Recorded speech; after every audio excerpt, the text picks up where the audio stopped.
Some people take pride in washing their cars, whereas other folks see it as an unnecessary chore.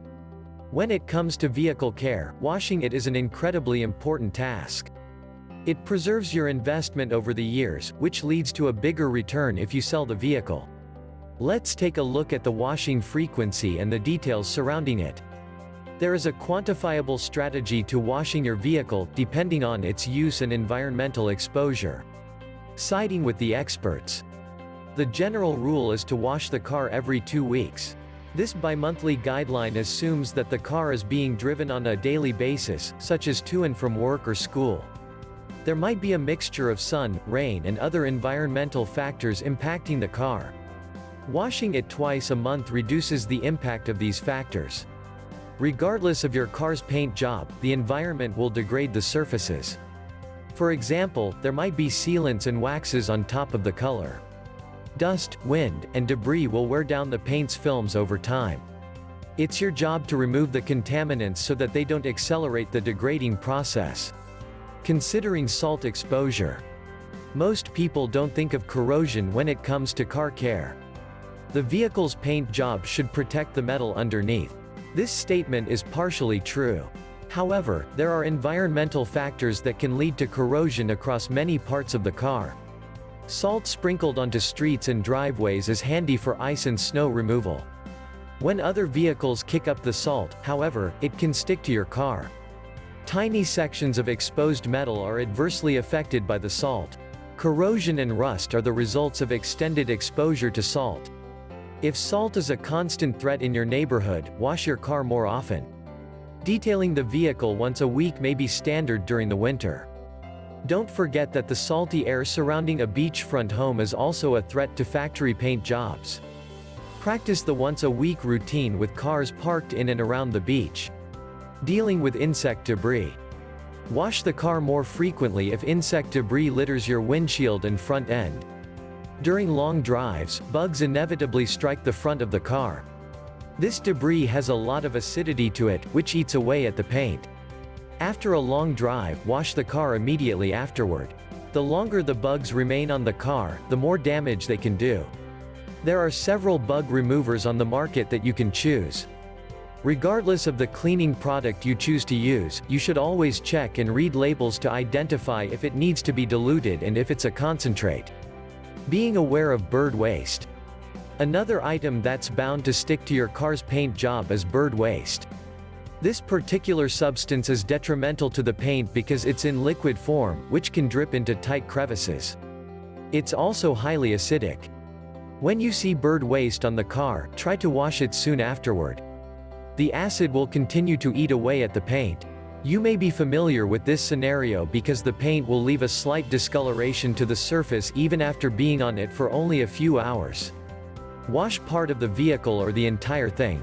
Ideally, a full wash is better so that every drip is cleaned away. Commuting far distances. Many people have extremely long commutes.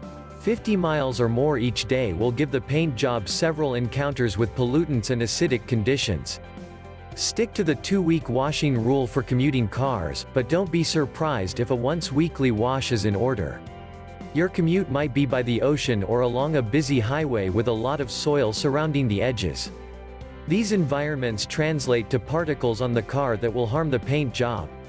Parking in a garage. A car that remains in a garage for most of the week will mainly have dust on its surfaces.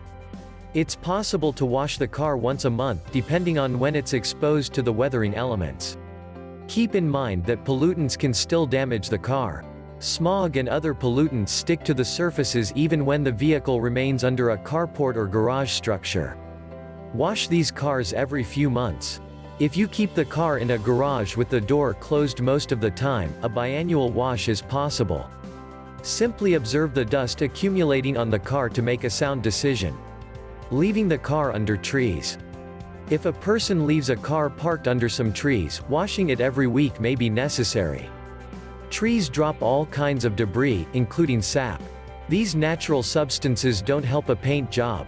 They'll eventually wear it down with acidic conditions. Try to park away from overhanging trees. Remember that sap isn't the only item that might harm the car.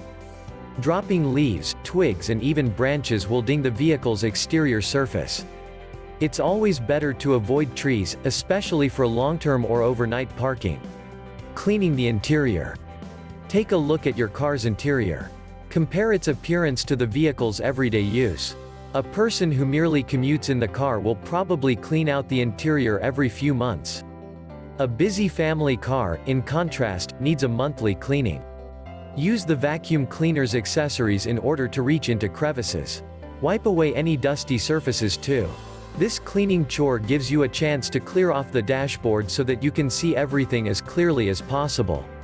A clean interior encourages you to take care of the entire car, which adds to its value over time. Caring for leather interiors. Leather seats and dashboard accents are luxurious additions to any car, but they do require some care. If you use the vehicle as a commuter car, clean and condition the leather every 2 to 3 months. Sunlight and everyday wear will make the leather appear unsightly. When you have a vehicle that's mainly housed inside a garage, the leather isn't exposed to too much weathering. Commit to a biannual cleaning and conditioning at this point. The leather should last for many years with this routine. Waxing the exterior. Consider a biannual schedule when it comes to waxing the car. Adding this film to the car is just as important as washing it. The wax forms a shell on the paint so that minimal friction doesn't harm the finish. If a pebble strikes the waxed surface, for example, the film might stop the impact from touching the paint. The wax will wear down over time, so it's critically important to keep up with the biannual applications. Buff the wax into the freshly washed surfaces. The process takes some effort, but it's worth it when you see the final product. Choosing washing locations. Because you'll be washing your car more than a dozen times in a given year, many people opt for performing this task at home. It's cost-effective and convenient. Ideally, wash your car as it's parked on the grass. The water can benefit your plants instead of sloughing off into the drain. Alternatively, pay for a car wash at certain times of the year. It might be in a self-service facility or hand-wash business. Mixing up the different types of washing locations will help you remove as many contaminants as possible. Those industrial sprayers might be stronger than your buffing arm. Remembering the undercarriage. It's understandable to concentrate on the car's paint job with every wash. However, keep an eye on the undercarriage too. If you compare every part on the car, the undercarriage components are the most vulnerable. They aren't painted and remain exposed to the elements at ground level. It's difficult to clean the undercarriage at home, so take your vehicle to a car wash every once in a while. Look for a facility that has sprayers underneath the car. There should be a drying mechanism too. These professional components will keep the undercarriage looking clean while fighting off corrosion. Whether your vehicle is a budget brand or luxury model, they all require a good washing on a regular basis. Take these suggestions into consideration as you plan out your weekly and monthly chores. Creating a habit of caring for the vehicle will only make the process easier to fit into your schedule. A shiny and beautiful car is your reward.